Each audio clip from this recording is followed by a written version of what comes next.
The sun is up, the day is wide open, and life still has so much to give. Every laugh, every step, every shared moment says the story is still unfolding beautifully. You are not finished yet. Your story continues. Most people think life follows a straight line. Education, career, retirement. But for many, that line changes. Sometimes by choice, sometimes by circumstance, and sometimes by a moment they never expected. This is Not Finished Yet, a podcast about people who started again and discovered their most interesting chapter was still ahead. Each episode shares real stories of reinvention, the risks, the decisions, and what it actually takes to build something new later in life. Because the truth is, you're not starting from scratch, you're starting from experience. Can I just add that the views and opinions expressed in this podcast are those of the individuals involved and do not necessarily reflect those of any organisations, employers or partners connected to them. Before we start, a quick note. A large number of people who listen to the podcast haven't yet subscribed. If you find these conversations valuable, hit subscribe or follow on your platform. It makes a huge difference and helps us keep sharing these stories. Now, let's get into this week's story. Make sure you got your best top on.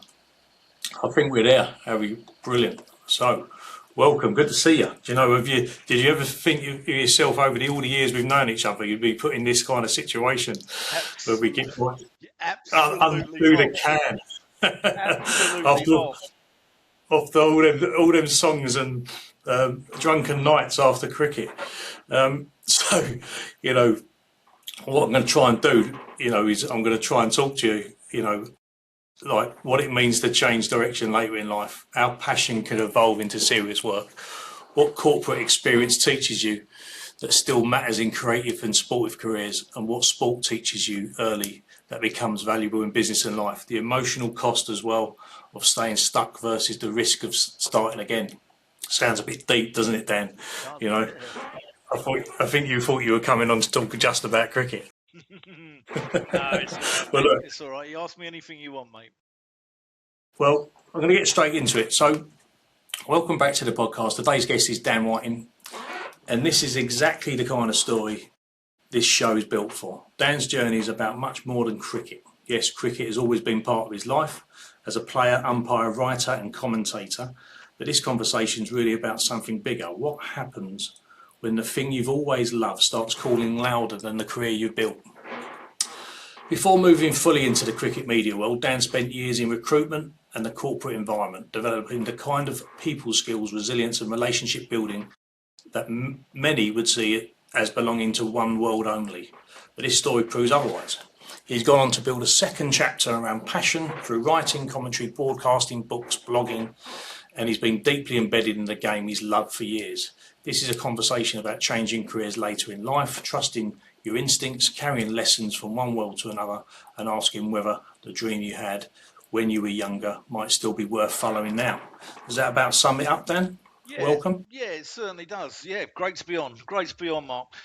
Yes, certainly does. I mean, it's one of those things that you never sort of think that you're going to go down this path, do you? You always think that you're sort of going to be pigeonholed into one area of work, and yeah, I mean, I'm absolutely glad. Well, let's take you back then. Let's take you back to a young Dan. We've known each other for a long time. I probably knew that young Dan many 30 odd years ago, but we've never really had this kind of in-depth conversation. So let's take me back to a young Dan. What role did cricket play in your life growing up first? Let's start there. Yeah, cricket. I mean, cricket was always something in my life. I was sort of quite lucky that I was all right at it, and I played borough for Haringey primary schools. I captained Haringey primary schools, and then sort of came through a club in North London called Southgate Adelaide Cricket Club, which I'm sure you're aware of. Yeah. I might even have a little record there. I don't know. You might do, actually. I think I might have equalled it actually about 10 years ago. But did you? yeah. But I mean, I think it's something that actually gave me a focus. And you know what it was like growing up in North London in the 80s. It was quite a tough environment, and many people we both knew got themselves into areas of trouble, and I think cricket actually gave me that focus to not get into too much trouble. I mean, I still got into little bits of trouble, but not to get too deeply involved. And it actually sort of, yeah, it kept me, it kept me sort of fit on a weekend and kept me out the pubs. And I think it was a positive for me. And what do you think it gave you early on then? Confidence, belonging, any of those Yeah, kind of cliche? it actually gave me the feeling that I was actually good at something, because where I went to school called St Thomas More in Wood Green, and you were just downtrodden. You were told that you were, a piece of crap on somebody's shoe, and we were all told that. And I've got mates of mine I was at school with who are, head teachers now themselves, and the school did absolutely nothing for you. I mean, I remember going to see a careers teacher who told me that I should go into retail, and it was just that sort of environment. And actually, cricket, for the first time in my life, I thought, I'm actually good at something here, and you actually sort of had people going, yeah, you're a good player, and it actually gave you the confidence.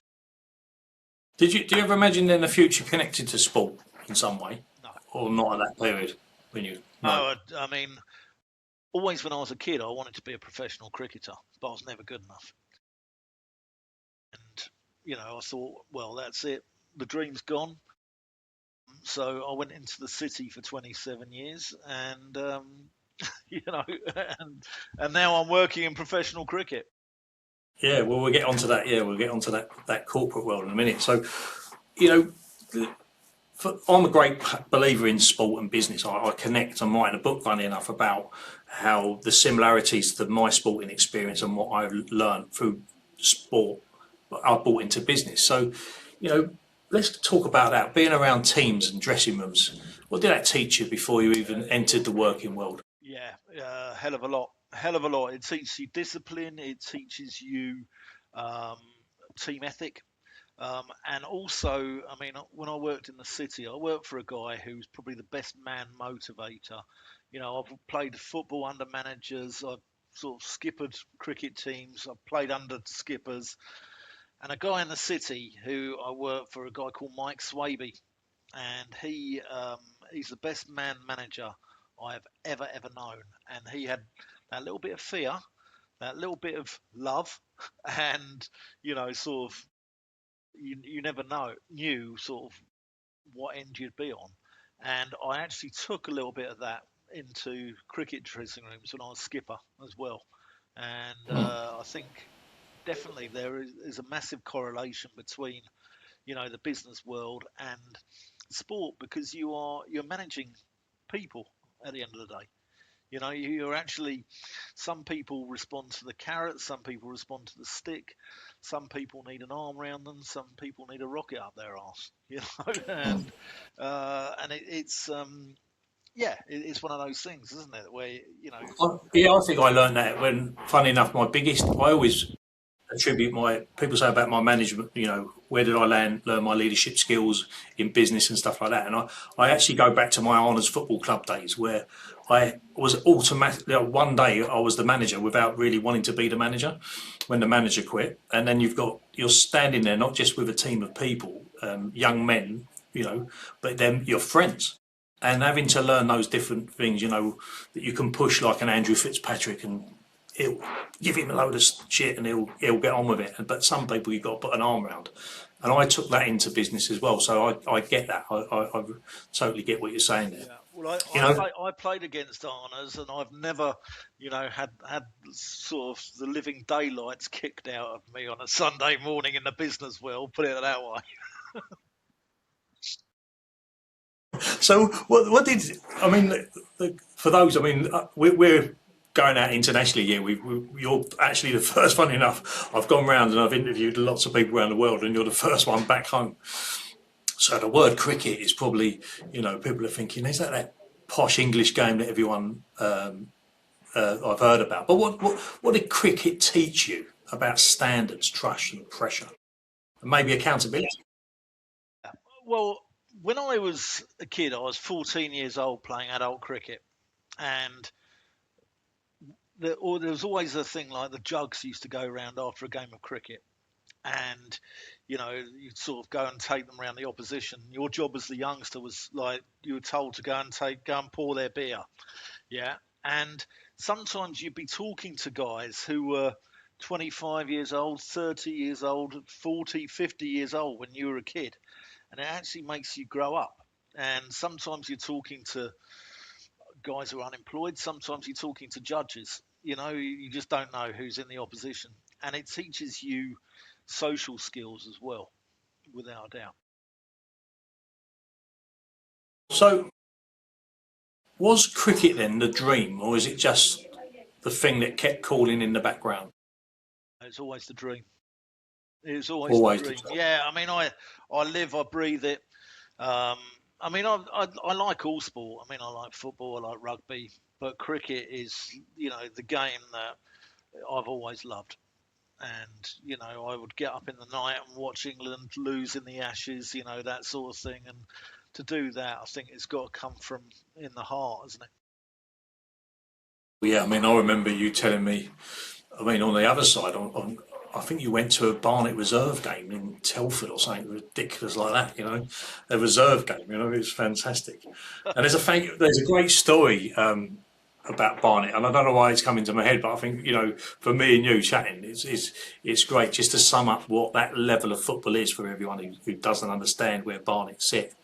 But I remember, have you ever seen the film that they never put out called Underhill? It was the last year. Yeah, I did, yeah. Yeah, and there was a guy there. I can't remember the guy. He's like the pinnacle Barnet, fan or whatever. And they said to him, "What does this level of football actually mean to you?" And he said, "Well, my brother asked me to be best man, and I said I can't because it's Telford away." And then the bloke said, "Well, what did you do?" He goes, "Well, I went to the evening." I know exactly who that bloke is. His name's Steve Thursday. And he's missed one Barnet game since 1969, I think, or 68.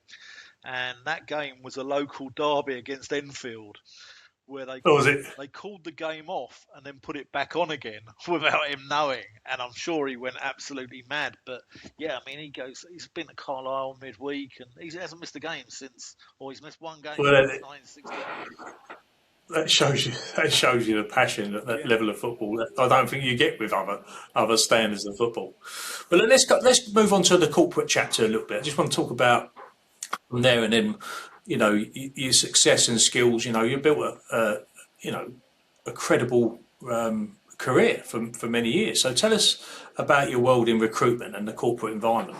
How did you get into that? What did you make of it? I actually I got into it through a guy at our cricket club, Tim Grover, who worked for the sister company in Potter's Bar, and he said they were looking for a trainee recruiter in the city. So I started on 10 grand a year, and I finished up on 12. I did really well for myself, but no. I mean, I had some really good years. I joined the company when there were 6 of them. And when I left in 2005, there were, I think, 102.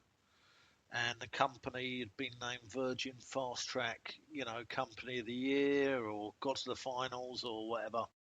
And it was a real success story. And it was lovely. It was like, I've met some really good friends there who are still friends, people who are godparents to my kids, and yeah, I mean, it was like a family there. It was like a family.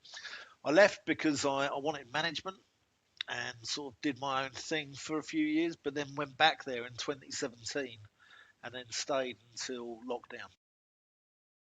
So what do you think made you good at that work?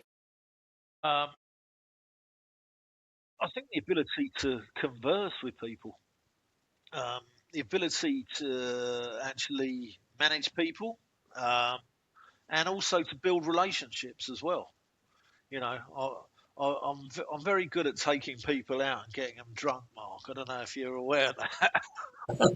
Yeah, I've seen some of the recent videos on social. Yeah, no, I'm good at that. But Yeah, I mean that was sort of part of my job, was to go out and sort of wine and dine people and to actually sort of bring the business in. I enjoyed that side of it, and I think a lot of people look. That part of that world, reading people, trust, timing, relationships. You just said there. Do you feel that was grounded in you because of your early sporting enjoyment? Yeah, definitely. I think my ability to converse with all people has come from sort of being 14, 15 years old and involved in cricket. But I think that people, when you're dealing with people like you are in recruitment, I worked in legal recruitment, and when you're dealing with people like that, people let you down, and you actually sort of become quite bitter at the world in a way, and it's fine when you're young, you can sort of deal with the knockbacks, but when you get to a certain age as well, it's like, it's tough. Yeah. So, was there a point then when you realised that being competent and being fulfilled are not the same thing? Yeah. What was that point? Um, Probably about 10 years into recruitment. So probably when I was about 34, 35. I really, really loved the first 10 years, but I think I just got bored of just doing the same job. And especially in a sales role like recruitment, where you're only as good as your previous month. And it's hard to actually sort of, yes, you can build something tangible, but it's hard to actually sort of get yourself up going again month after month after month. And it does. The city does beat you up at the end of the day as well. The tiredness, the commuting, just the sort of the stress does beat you up as well at the end of the day. So, do you think that many people then stay in their careers because they become known for them? Was it difficult for you to? Yeah, it's what we call golden handcuffs. Yeah, and the fact that you get to a stage where you're earning X amount of money, and you have to sort of, um, your lifestyle's akin to that sort of standard of living or whatever, and you have to actually, keep bringing in the money, and you are sort of handcuffed to the regime in a way. So, how hard is it to question a life that looks sensible from the outside to everyone else? How hard was that for you to do? Yeah, I mean, it very, very, and you'd say to people, "Oh, I don't want to do this anymore," and people think you're mad because you're earning 60K in your early 30s or whatever in the city, and like, you know, people think, well, what's wrong with you? There's people sort of grafting on building sites for a lot less, and actually sort of doing a real job as opposed to just talking crap down a phone to someone. Was that particular cricket club in Southgate, Adelaide, has got a little bit of a history of that, hasn't it? Because, correct me if I'm wrong, but didn't Tim Grover, was he not a City guy and he changed role halfway through and into something completely different? Yeah, And Richard Thorpe as well. He yeah, came away and became like a physiotherapist. that's correct. Yeah, Tim Grover's now running safaris out in Kenya. Oh, no, Uganda, I think it is. Running chimpanzee safaris. So it's a completely different lifestyle from the one that he had in the city. Well, I don't know. probably Well, probably yeah, some yeah, similar characters true, there. true. Okay, so let's try and get the key bridge here, so we can move on to what you're doing now. What did the corporate world teach you that later became unexpectedly useful in the cricket media and broadcast, or didn't it? Um, yeah, it taught me drive. It taught me that basically you're out there on your own, aren't you? And I remember when I first started in cricket, and it was someone who said to me in the corporate world as well. Uh, it was a saying of, no one really cares what you've got to say, so make them. And it was a really interesting point It was a really interesting sort of, valid point, and it's something that sort of resonated with me right through. That's a good bit of advice, and that links both very nicely, doesn't it? You know, especially with what you do at the moment. Yeah. So when I suppose the quiet tension is when passion starts to compete with practicality. So when did you first start feeling that the life you'd built might not be the life you wanted to long term? Have you got a moment in time for that? Yeah, probably early 30s, I'd say. Was there a wake up moment that one day you thought, No, I I'm think going to change my life? I think it's a gradual thing. I think it was something that sort of Okay. happened gradually. And even when I started doing the cricket commentary, I was still working. So I was doing the cricket commentary part time. And it was only when that sort of grew and grew and grew that I could actually sort of think, hang on, I could do this full time here if I, don't want to sound like Bruce Forsyth, but if I played my cards right, and Yeah. I mean, it was something that just sort of gradually came about, as opposed to something that was like, bang, I'm going to do this. It was something that happened over 8-9 years. So for those listening, how do you know when the passion is just an interest and when it's trying to become a direction? Was there a moment there? Yeah, you know in your heart, deep within. I'm sure other people on your podcast have said this to you as well. But it comes from deep within, and if it doesn't come from deep within, I don't think you should be doing it in the first place. So did you feel torn between security and meaning? Yeah. Did you go through those fears? Massively, yeah, because like cricket commentary now, I earn half the money that I did in the city. Um, you know, I'm not going to be buying that yacht in the Bahamas off the back of my cricket commentary, put it that way. So, yeah, I mean, it is something that you've got to sort of weigh up.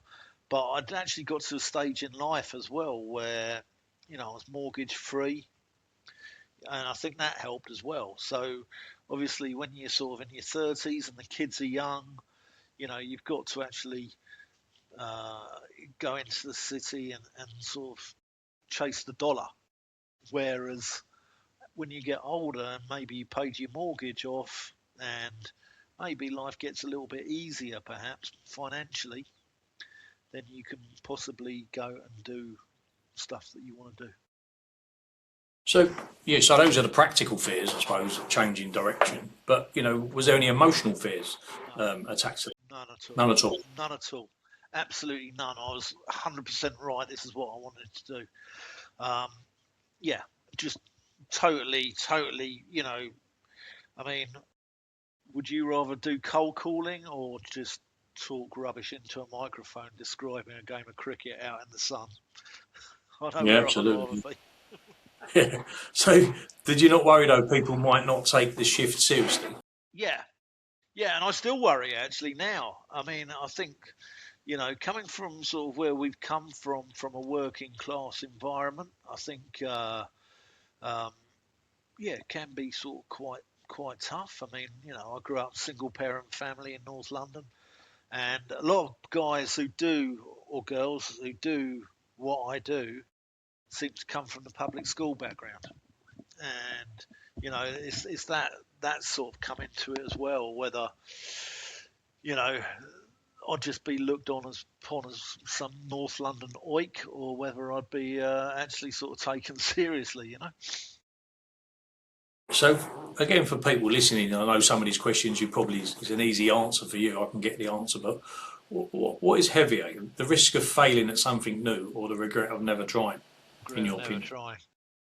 Regret of never So trying. you, Yeah. I mean, I don't think it's failure if you give something a go, and if you, I mean, there's been loads of things that I've tried in life that you know it hasn't worked out. Women, that sort of stuff. But um, I mean, I don't sort of regret anything. What you sort of go out and try and do. But if you fail at it, it's not a failure. so How much do you think that of reinvention is external factors that pushed you that way, or how much is about giving yourself the permission? Um, I would say it's probably 100% of the external factors pushing you that way. I think if you want to do it, you just do it, and you know, I think you just don't sort of worry about the consequences. Not everyone's like that, but I'm sort of quite like that, and yeah, I think it was a sort of, it was like a calling as opposed to something that like a career, you know. I mean, for me now, it's a way of life. It's a way of life, Yeah. you know. I mean, I do 14,000 miles a summer. Um, you know, if you like finding yourself in service stations in Leeds at 11 o'clock at night, you know, then this is a job for you. But, you know, you have to put up with that sort of stuff to actually get the good stuff as well. So let's take it that the next stage. So the shift from recruitment into cricket writing, broadcasting. How did that begin? What were the first real steps you took? Yeah, I started a blog actually, um, which didn't make any money out of it. It was between myself and a guy called Liam Kenner, who sadly passed away last year. And from that, we got a book deal, and then we got invited onto something called Test Match Sofa, which was actually commentating on England games while watching it on a TV, which is probably strictly illegal. Um, and from there, it just sort of took off. And a number of people from Test Match Sofa have gone on to work with the BBC. So there's myself, there's a guy called Atif Nawaz, Daniel Norcross, who's now on Test Match Special. Um, there's about 4 or 5 people who've gone on to the BBC from there. And yeah, luckily I was one of them. So you probably answered the question already, but did you enter that world of a plan? Did you have a plan, or were you just following opportunities one by one? No plan. Just wrote and sort of saw what happened. I don't think I don't think you can sort of map it out like that. I don't think you can map out anything in life like that, really. I think you can't sort of say, oh yeah, I mean, if I had a plan, I'd be working for Sky Sports as their head of cricket right now. I mean, yeah, Well, you can have a structured plan, but it doesn't mean it's going to happen, does it? yeah, exactly. But I mean, I'm not that sort of structured in life anyway. I don't think. I think I just sort of write and let it flow, and people seem to like it. Do you think, or what did you have to prove, or nothing, to yourself first? Yeah, I had quite a bit to prove. Yeah, I had quite a bit to prove, um, and I think it comes from a fear which stems from childhood of always thinking you're not good enough, and always thinking, everyone's sort of quite blasé. Everyone's quite got this sort of external, yeah, I'm great, blah blah blah, but everyone's got those deep-seated fears underneath, and those fears were regularly coming out, and yeah, it was something that I'd been through a stage in life where I hadn't really sort of succeeded. Like my marriage had just broken up, and I was thinking, like, I just haven't sort of succeeded at anything. So yeah, there was a drive there, but there was also but there's also I just wrote for the love of writing as well. So, yeah. So, how did you begin to build credibility in a space you loved, but were now entering professionally? Yeah, Walk us through that journey in yeah, those spheres. utilizing social media. Uh, you know, Social media was quite a new concept. It didn't exist when we were kids at all. And I utilized Twitter as it was then, now X, and you know, Facebook, and I utilized every form of social media that was around at the time, and it just sort of grew from that. I mean, I interviewed people. I think the big one was when I interviewed Piers Morgan a few years ago, and it was when he was in the States before he'd come back to the UK. He's a big cricket fan, interviewed him, and the interview he gave us was absolute gold dust. Like, it was like, he called Cook a coward, he called Swan a gutless egotist, and like, it was absolute gold what he gave us. And we put this out, and I think I got about 1,500 new followers off the back of that.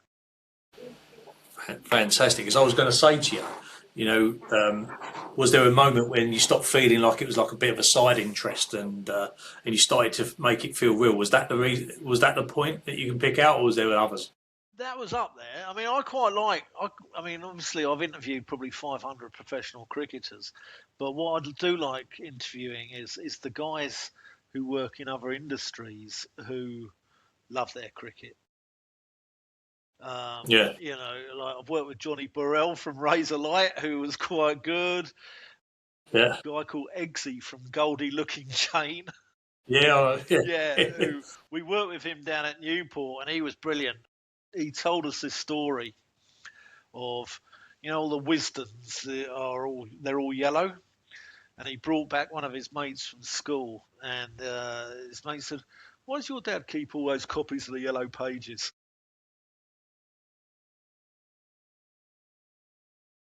So I feel like I'm a psychiatrist or a therapist for you, but I'm trying to get as much as I can for the listeners. But Yeah. How important was persistence compared to talent, or was it all talent? Bit of both. Yeah. I think you have to have that. The Australians have got a term. Well, professionally we call it mongrel on air, but the Australians call it dog fuck, and you need that, like, inner sort of drive, that mongrel in you as well as talent. Talent alone isn't going to get you there if you just churn out one article every 2 months. There are a lot of talented guys around, but they just don't work hard enough. And there's a lot of people who work really hard who aren't that talented either. So I think you need a mixture of the two. You need a picture in both. So did you have to let anything go from your old world in order to succeed in a new one, do you think? Yeah, I mean, in the city, it's quite cutthroat. In cricket, it's very nicey. It's all, everyone's sort of very, very pleasant, and you don't get anyone sort of calling you a wanker or anything like that in the cricket world the way you do in the city. And it was sort of you had to actually sort of change your ideology perhaps. Yeah, but does that make so you say that they don't face you up and call you a wanker, but they might do behind your back. Yeah. Is there moments then you felt any time did you ever feel like an outsider? I have. And I mean, I've been writing about sort of 7% of kids in this country go to private schools. I would say the written press in cricket, the BBC commentary is a lot better actually, but the written press in cricket is probably 90% public school boys.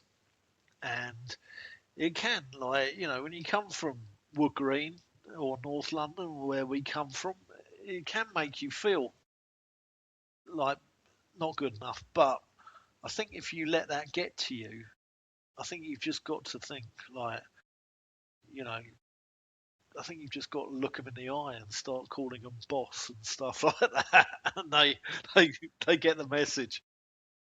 I think your passion and your talent, outshines any education, really, doesn't it? Yeah, I suppose when you say it comes from the heart, people buy into listening to how you feel about that moment. I think that's for me is good commentary. The moments you remember is because you're in the moment with the person talking, isn't it?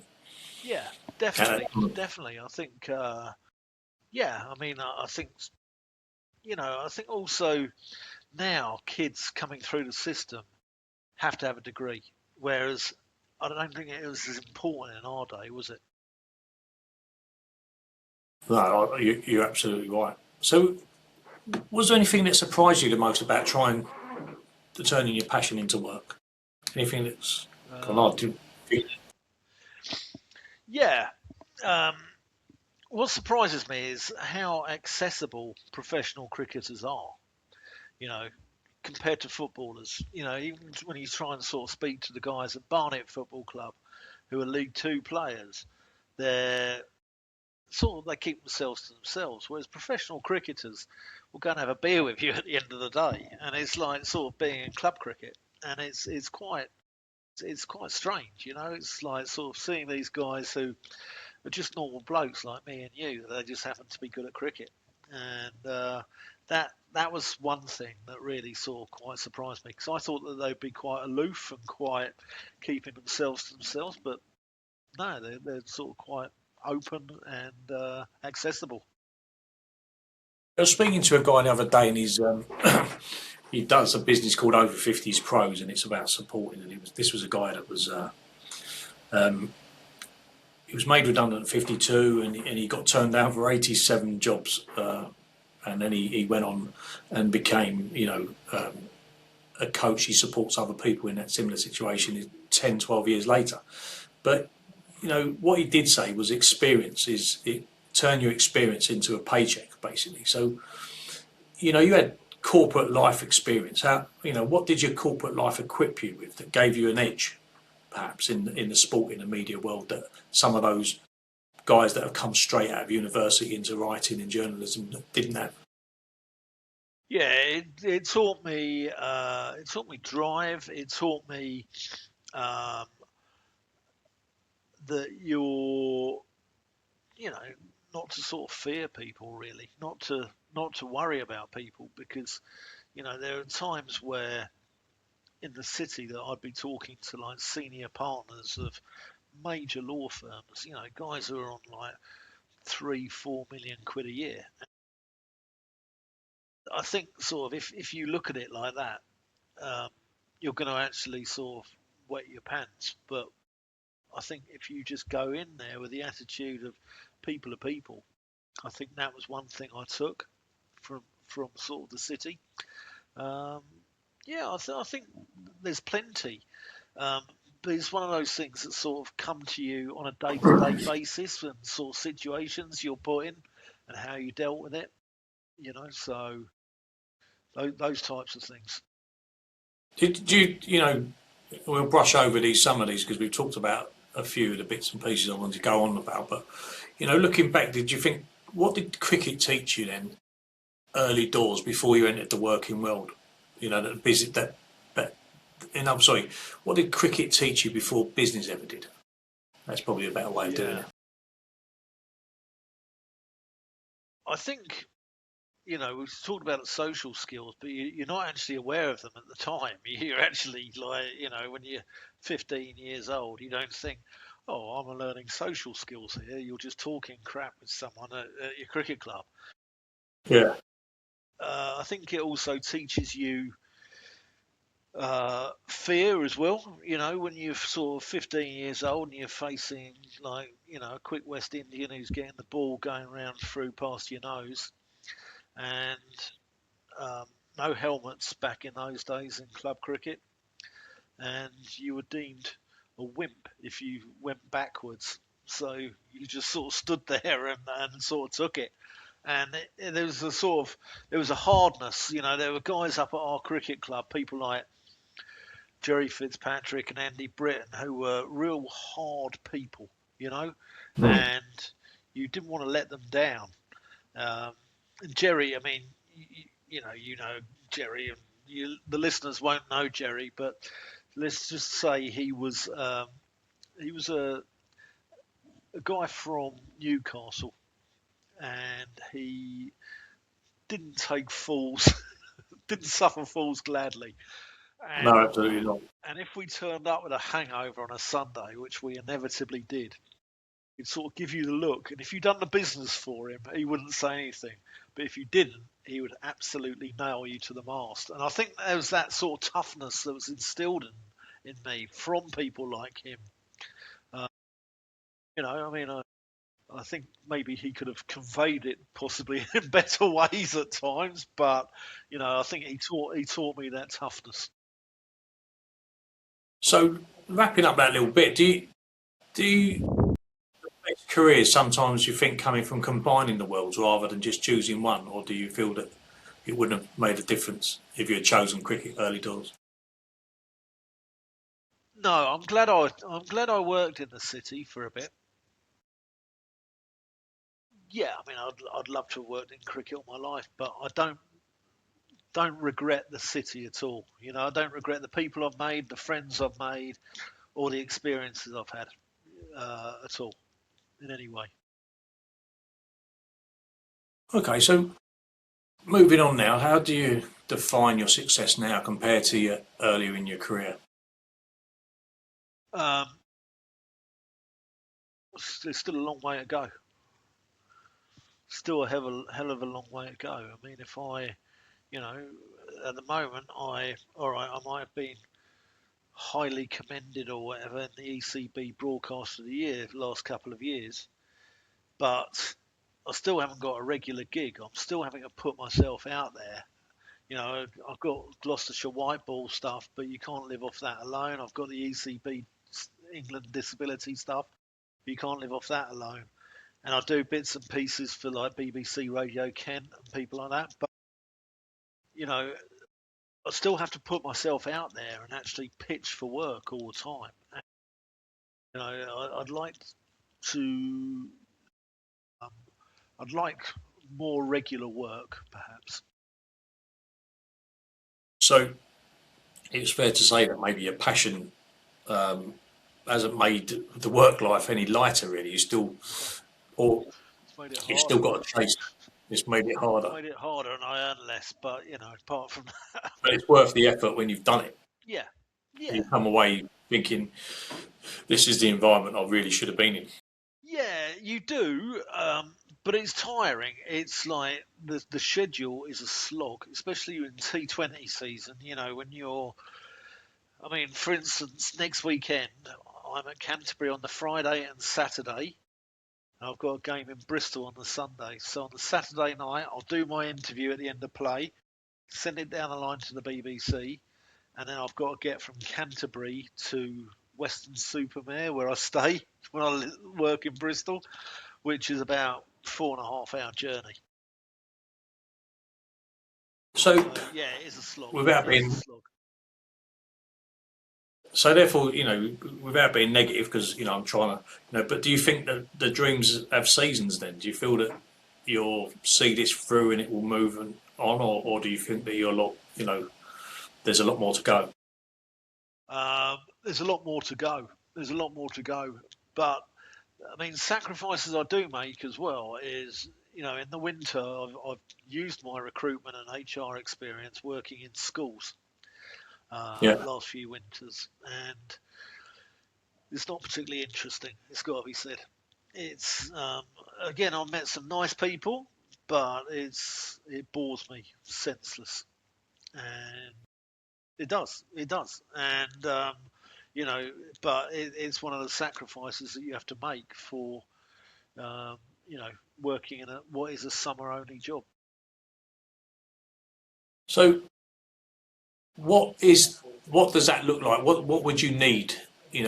Would you consider going into other sports then? Or are you looking to, because obviously cricket, for those, unless you're lucky enough to fly out to some summer countries, in the winter time for the UK, what does that look like? What are you trying to aim to get to fill that gap? Yeah, I mean, I'd like to pick up some football work in the winter or rugby work. Definitely. I mean, I could do football commentary, no problem at all. It's very different in its pace from cricket commentary. And you have to, you can't go off on a tangent and start telling stories about, Wisdons and yellow pages and stuff like that. You have to actually concentrate on the action. But it's something that, I feel I could do. But it doesn't pay. It really doesn't pay. I know people who do football commentary and they're getting like 7,500 quid a game. And, even if you do 2 of those a week, you can't really survive on 200 quid a week these days, can you? No, absolutely not. And I suppose those clubs in particular, so a lot of young, non-league clubs, or that have to film and have to spake. They haven't got the money, have they? But they have to record in a certain level, and have some kind of commentary with it. So it's a bit of a no-win situation, because they're not getting people through. They're not getting the money anyway to be able to afford to pay it. It's a bit of a closed circle. But look, let's get some of your experience here for people listening. What would you say to someone who feels they've left it too late to change direction? You haven't. You haven't. Even if you're like 65, 70 and you're retired, you haven't. Just do it. Just do it. Follow your dream. Follow your heart. Just go out and do it. Yeah, and is there any myth? What's the biggest myth that you think you've put to bed about starting again? Well, I was going to say age, but there is ageism out there. So, definitely there is ageism out there. So, but I think, the big myth is that it's a big bad world out there, and don't give up your job, and like it's sort of like this. The bosses sort of keep you in there, don't they, out of fear? And it's a load of bollocks. Just go and do it. Just go and do it and follow your dreams. That's what I say. So what's your first practical step then? You would say to someone, retrain, or maybe go through the education system, or follow your dream. It depends what your dream is. Everyone's dream's different, so you can't really sort of specify what that is. But there's plenty of sort of options out there, and also, we're coming to a world, as you've just touched on, Mark, with technology, etc. And the world's growing, and there are opportunities which might not have existed 5, 10 years ago. And just look into it. And if you want to do it, do it. Absolutely. Well, look, I always have a quick fire round. So just one word answers, whatever, whatever you do before we close up. One word to describe you. Language, please. Yeah. One word to describe your younger self. Wayward. And one word to describe your life now. Same. Wayward. No. Content.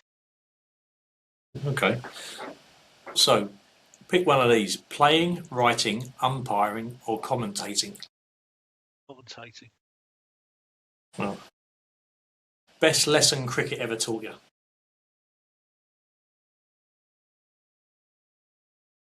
Don't be scared of people, the ball, whatever. Don't be scared. Best lesson business ever taught you?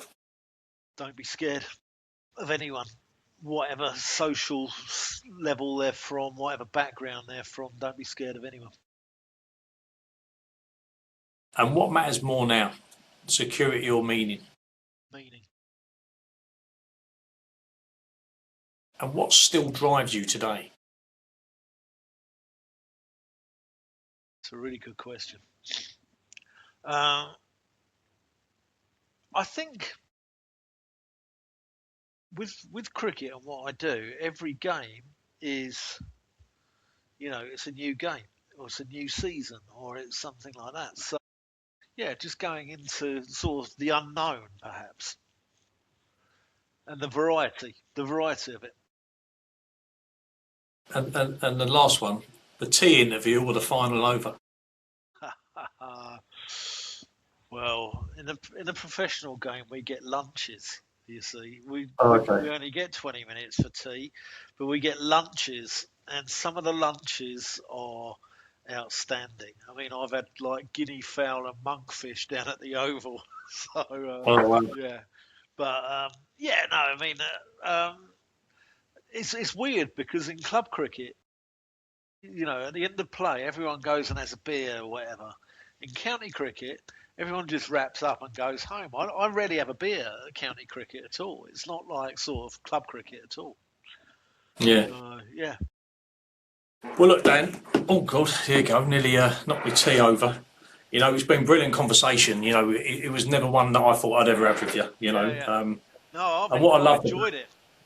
Yeah, what I've loved about this is, it's about cricket and it runs through your story, but it's really about something much bigger, I think, identity, timing, courage, and what it means to trust that passion and can still become a path later in life, which is what people are listening to this for, hopefully. Yeah. I think a lot of people will hear themselves in this, especially those who have built careers, done the sensible thing, but still feel that they pull towards something more meaningful. I still don't know what I want to do in my life.